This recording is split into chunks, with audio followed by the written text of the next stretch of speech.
Hello everyone, my self Amit Chaturvedi and I welcome all of you in versatile brains.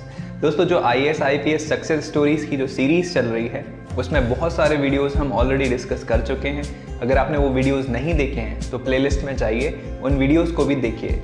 ये उसी video series का अगला video है। दोस्तों, ये कहानियाँ हैं उन लोगों के बारे में जिन लोगों ने अपनी लाइफ में कई सारी प्रॉब्लम्स को फेस किया, लेकिन आखिरी में वे जीते, और वे ऐसे जीते कि इस दुनिया में सभी के लिए एक उदाहरण बन गए। दोस्तों, इस कहानी में बोले गए हर एक वर्ड में इतना पावर है कि वो आपकी लाइफ को पूरी तरह से चेंज कर सकता है। तो इस वीडियो को ज़रूर आखिरी तक देखें। तो चलिए शुरू करते हैं।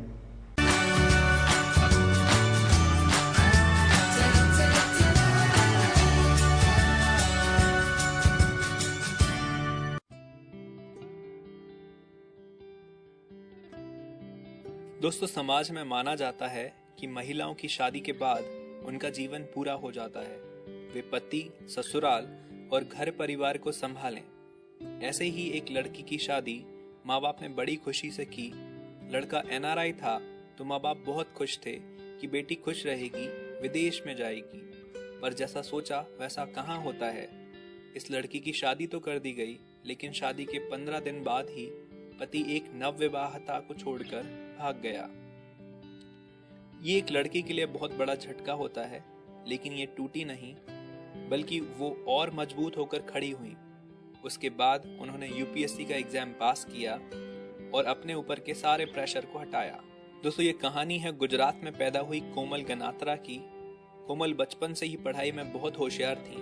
वे गुजराती भाषा में पढ़ी और उन्होंने कई दफा अपने माँ बाप का नाम रोशन किया। कोमल ने ग्रेजुएशन के समय ही सिविल सर्विस की तैयारी शुरू कर दी थी। कोमल के पिता ने उन्हें पढ़ाई के लिए आगे बढ़ने को कहा। हालांकि कोमल की माँ ज्यादा पढ़ी लिखी नहीं है। कोमल ने ओपन यूनिवर्सिटी से 3 भाषाओं में अलग अलग यूनिवर्सिटी से ग्रेजुएशन किया।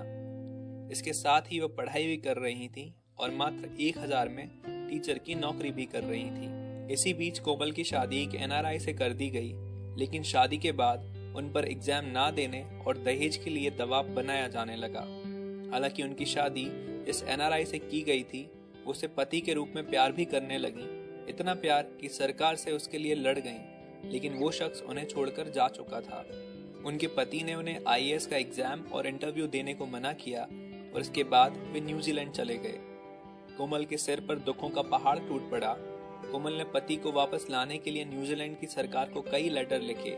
वो केस लड़ती रहीं और पति को वापस लाना है ये सोच वो कोर्ट कचहरी के चक्कर लगाती रहीं, लेकिन वो शख्स वापस नहीं आना चाहता था। इस दुख और उदासी के बीच में कोमल ने अपनी पढ़ाई जारी रखी और UPSC का एग्जाम क्लियर कर लिया और उनकी जिंदगी में खुशी का भी दिन आया। साल 2012 में कोमल ने UPSC की परीक्षा पास करके परिवार का नाम रोशन कर दिया। उन्होंने लगभग 3 बार UPSC CSE देने के बाद आखिर में IAS की परीक्षा पास की। इस समय वह IRS अधिकारी के रूप में सेवा कर रही हैं।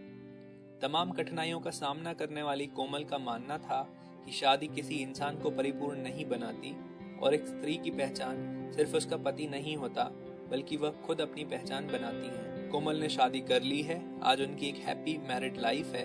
वो एक बच्चे की माँ भी हैं। कोमल की कहानी से सिविल सर्विस एग्जाम की तैयारी कर रही छात्राओं को सीख लेनी चाहिए। अपने पैरों पर खड़ा होना कितना जरूरी है। महिलाओं को कमतर आंकने वाले समाज के लिए कोमल एक आईना है। आई होप कि ये वीडियो आपको पसंद आया होगा। आपने इस स्टोरी से काफ़ी कुछ सीखा होगा और ये स्टोरी में बोली गई सारी चीज़ें आपको कहीं ना कहीं अपने करियर में और अपनी लाइफ में हेल्प करेंगी। दोस्तों, अगर आपको कुछ कहना है या पूछना है या बताना है तो आप मुझे डिस्क्रिप्शन में दी गई लिंक पे फेसबुक पेज या फेसबुक प्रोफाइल पे जाकर डायरेक्ट मैसेज भी कर सकते हैं, या फिर आप नीचे कमेंट सेक्शन में कमेंट लिखकर भी मुझे बता सकते हैं। ये वीडियोस आपको कैसे लग रहे हैं ज़रूर लिख के बताइए।